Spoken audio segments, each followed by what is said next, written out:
Hello everyone, this week on NQ&A I'm going to answer questions. I'm lucky, I'm less than 2 hours away from the Michigan Cubing Club, which has 3 to 4 competitions a year. That's fairly nice, they have nice competitions there, and I'll actually be attending my first Michigan competition this weekend since November of 2013, so I'm pretty excited. I was the person that said I was subscribed and liked your videos when you were running my cube, and you turned around and I was in the way, and then it was awkward for like 1 second. That's totally fine. It was way less awkward than some other encounters with cubers that I've had. I'm hungry. I'm coming for some pizza. The only thing is, you commented this 6 days ago, and I have yet to have you come over and get some pizza. So, Zanchi or curbing? The real question is, why not both? Curbing or pizza? The real question is, why not both? Would you ever sell something like an Oolong V1 or an old plastic dime 2x2? I would. It wouldn't be for a low price. I like having rare cubes in my collection, and being that those are rare, I'd like to have them in my collection. Steve and I will make the 18-hour drive to your house to have a big pizza party. Well, that sounds fantastic, except that's kind of a long drive, so it would make more sense if I would go to Slow and Steady, but they're not having that good of events. So, and plus I have a 2-day competition the week after that. How many questions do you think you've answered more than once? I like this one. Can I come to your house and eat pizza? My dog can drive me there. Well, you're welcome to come over and have pizza anytime you'd like. Except it sounds quite dangerous to have a dog drive. Can I bribe you with pizza to come to Idaho Speedcubing 2016? I really wanted to go to that competition. Well, I guess it hasn't happened yet, so there's still a chance I could go. But plane tickets are like $600, and my entire trip to Nationals is probably going to cost about the same. So it just isn't very reasonable for me to go to that. I wish we could have a pizza party, but I live in Australia. It's totally fine. I'll just come there. What are your favorite 3 non-WCA events? Feat solving, transparent cubes, and egg.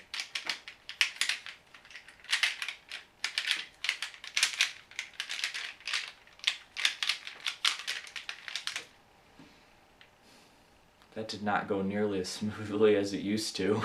Are you rich or something? I assume you're asking me that because of the amount of cubes that I am sitting next to. Also, side note, I haven't put my cubes away yet.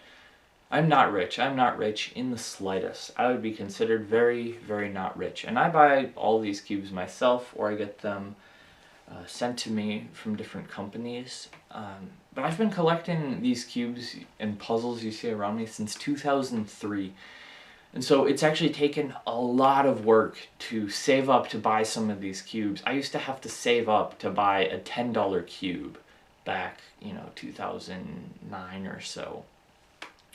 So it's taken a tremendous amount of work, and all of the more expensive cubes I've bought myself with money that I've earned.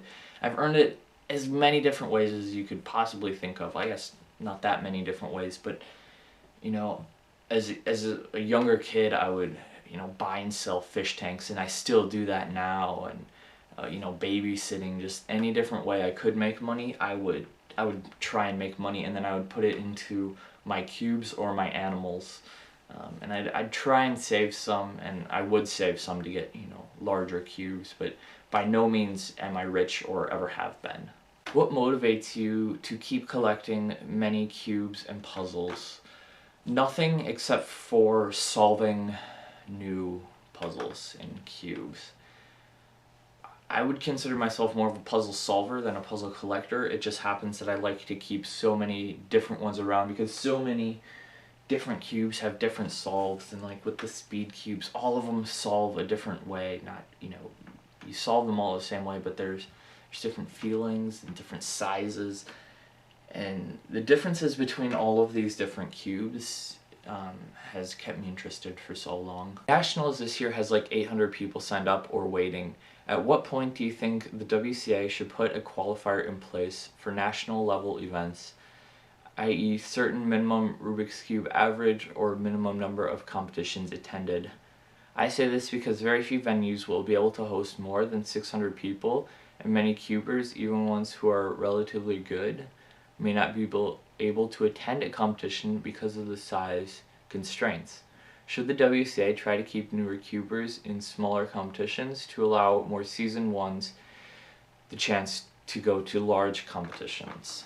This brings up an interesting point, and it's something I've thought about, but I don't really have a definitive answer for yet. Because, you know, the sort of motto of the WCA is to have more competitions and more competitors in more places all the time. That's not at all how they would say it. They would word it much better, but that's how I can interpret it to you. They used to have qualifying rounds at national competitions. I think they stopped the last year they did it was 2008, I believe. So I think that could be something they could implement, but that would still be, you know, a very, very large qualifying round. So I don't know how they could do this. Personally, I would just like to have open competitions like they do, where anyone can attend nationals. I think average for the events that you want to compete in would probably be the way that they would go. Because some people go to many, many competitions and are still not very fast. But then again, we don't want the national events being just fast people at this point, and I don't know that they ever will. Can you do multi-blind? I actually can, and I really, really enjoy doing multi-blind. Right now on my WCA profile, I only have a 2 out of 2. That's because I haven't done it very often in competition, but I plan to do much, much better very soon. I've been very tired when I've competed in multi-blind in the past, but I can get, 7, 8 cubes in under an hour at home. You not solving all of those. I've never gotten an 8 out of 8, but I can memorize and try and solve 8 cubes in under an hour. But yes, I do enjoy multi-blind very much. So my card is almost out of space, so I have to talk very fast on the outro. Thank you very much for watching. Goodbye.